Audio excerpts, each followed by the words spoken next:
Assalamualaikum warahmatullahi wabarakatuh. Nama saya Elis Kurniawati. Di video ini saya akan menjelaskan sejarah perkembangan kurikulum yang ada di Indonesia. Nah, sebelum itu kita harus tahu apa sih kurikulum itu. Jadi, kurikulum merupakan seperangkat atau suatu sistem rencana dan pengaturan mengenai bahan pembelajaran yang dapat dipedomani dalam aktivitas belajar mengajar. Nah, di video ini kita akan membahas sejarah kurikulum umum, sejarah kurikulum bahasa Inggris, dan sejarah kurikulum pendidikan Islam. Awal mula Indonesia membentuk kurikulum pendidikan ialah pada tahun 1947 yang diberi nama Rencana Pembelajaran 1947. Kurikulum ini pada saat itu meneruskan kurikulum yang sudah digunakan oleh Belanda dan Jepang. Karena pada saat itu masih dalam proses perjuangan merebut kemerdekaan. Ciri utama kurikulum ini adalah lebih menekankan pada pembentukan karakter manusia yang berdaulat dan sejajar dengan bangsa lain. Setelah Rencana Pembelajaran 1947, pada tahun 1952 kurikulum Indonesia mengalami penyempurnaan dengan berganti nama menjadi Rencana Pelajaran Terurai 1952. Ciri dalam kurikulum ini adalah setiap pelajaran harus memperhatikan isi pelajaran yang dihubungkan dengan kehidupan sehari-hari. Usai tahun 1952, menjelang tahun 1964, pemerintah kembali menyempurnakan sistem kurikulum pendidikan di Indonesia yang diberi nama dengan Rencana Pendidikan 1964. Ciri dari kurikulum ini adalah 15 pembelajaran dipusatkan pada program Pancawardhana, yaitu pengembangan moral, kecerdasan, emosional, kepribadian, dan jasmani. Setelah itu, kurikulum berkembang menjadi kurikulum 1968. Kurikulum 1968 merupakan pembaharuan dari kurikulum 1964, yaitu perubahan struktur pendidikan dari Pancawardhana menjadi pembinaan jiwa Pancasila, pengetahuan dasar, dan kecakapan khusus. Pembelajarannya diarahkan pada kegiatan mempertinggi kecerdasan dan keterampilan, serta pengembangan fisik yang sehat dan kuat. Selanjutnya ada kurikulum 1975. Kurikulum 1975 sebagai pengganti kurikulum 1968 yang menekankan pada tujuan agar pendidikan lebih efisien dan efektif. Setelah itu, kurikulum berkembang menjadi kurikulum 1984. Kurikulum 1984 mengusung proses skill approach yang mengutamakan proses dan tujuan, di mana siswa ditempatkan sebagai subjek belajar. Kurikulum ini juga sering disebut kurikulum 1975 yang disempurnakan. Selanjutnya ada kurikulum 1994. Kurikulum 1994 bergulir lebih pada upaya memadukan kurikulum sebelumnya. Kurikulum ini ingin mengombinasikan antara kurikulum 1975 dan kurikulum 1984 antara pendekatan proses.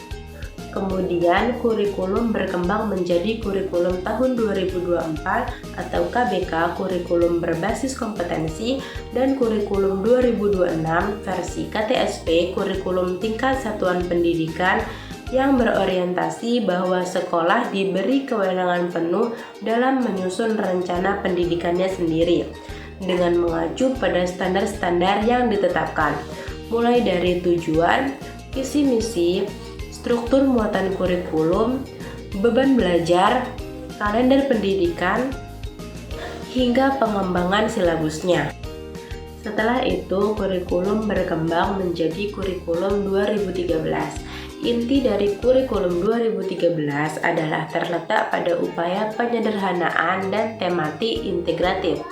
Hal ini bertujuan untuk mendorong peserta didik mampu dalam melakukan observasi, bertanya, bernalar, dan mempresentasikan apa yang mereka peroleh atau mereka ketahui setelah menerima materi pembelajaran.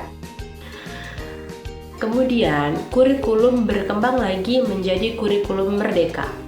Kurikulum ini yaitu sebuah inovasi yang dibuat oleh Kemendikbudristek dan diluncurkan sebuah kebijakan yang mentransformasikan sistem pendidikan tinggi di Indonesia untuk menghasilkan lulusan yang lebih relevan. Sejarah kurikulum bahasa Inggris dimulai dari masa kolonial. Pada masa kolonial, bahasa Inggris mulai diajarkan di Indonesia pada masa penjajahan Belanda. Pendidikan bahasa Inggris pada periode ini lebih ditujukan kepada golongan elit kolonial. Dilanjutkan dengan masa kemerdekaan awal setelah Indonesia merdeka pada tahun 1945, bahasa Inggris masih diajarkan, terutama di institusi-institusi pendidikan yang diwarisi dari masa kolonial. Dilanjutkan pada periode nasionalisasi pada awal tahun 1950-an, pemerintah Indonesia mengalami periode nasionalisasi yang mencakup pendidikan. Bahasa Indonesia menjadi bahasa resmi dan bahasa pengantar di sekolah-sekolah.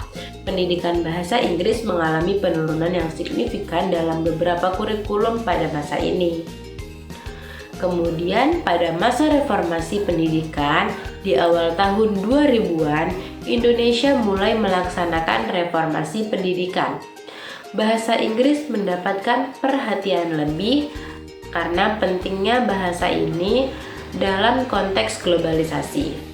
Dan pada masa kurikulum 2013 atau pada tahun 2013, pemerintah mengenalkan kurikulum 2013 atau K13 yang mencoba mengintegrasikan pelajaran bahasa Inggris dengan mata pelajaran lain seperti ilmu sosial dan seni budaya. Tujuan utamanya adalah untuk meningkatkan kemampuan berbahasa Inggris peserta didik. Selanjutnya, pada perkembangan terkini, perkembangan kurikulum bahasa Inggris di Indonesia terus berlanjut dengan peningkatan fokus pada kemampuan berbicara, mendengarkan, membaca, dan menulis dalam bahasa Inggris. Kurikulum pendidikan Islam dimulai pada era kolonial Belanda. Pada masa ini, pendidikan Islam di Indonesia sebagian besar berpusat di pesantren. Pada masa penjajahan Belanda, pendidikan berfokus pada ajaran agama Islam dan ilmu-ilmu tradisional. Kemudian pada masa kemerdekaan, setelah Indonesia merdeka pada tahun 1945, pemerintah mulai memasukkan pendidikan agama Islam ke dalam sistem pendidikan nasional. Pada tahun 1950, pemerintah mengeluarkan surat keputusan bersama tentang kurikulum yang mengintegrasikan kurikulum pendidikan Islam ke dalam sistem sekolah. Kemudian pada masa pemerintahan Orde Baru terjadi berbagai upaya untuk mengintegrasikan pendidikan Islam dengan pendidikan nasional. Hal ini termasuk pengembangan kurikulum pendidikan Islam yang lebih terstruktur. Kemudian pada era reformasi, setelah reformasi tahun 1998, terjadi perubahan yang signifikan dalam pendidikan Islam. Pemerintah mulai memperhatikan lebih serius perkembangan pendidikan Islam, termasuk reformasi kurikulum untuk mencakup mata pelajaran umum seperti sains dan matematika.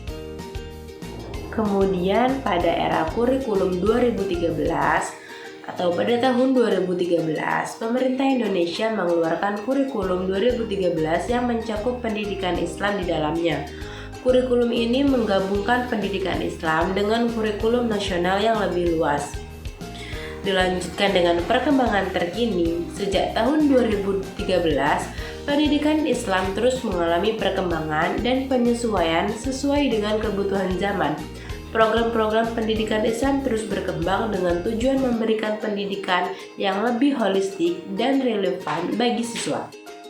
Nah, itu tadi penjelasan mengenai sejarah kurikulum yang ada di Indonesia. Semoga bermanfaat. Terima kasih.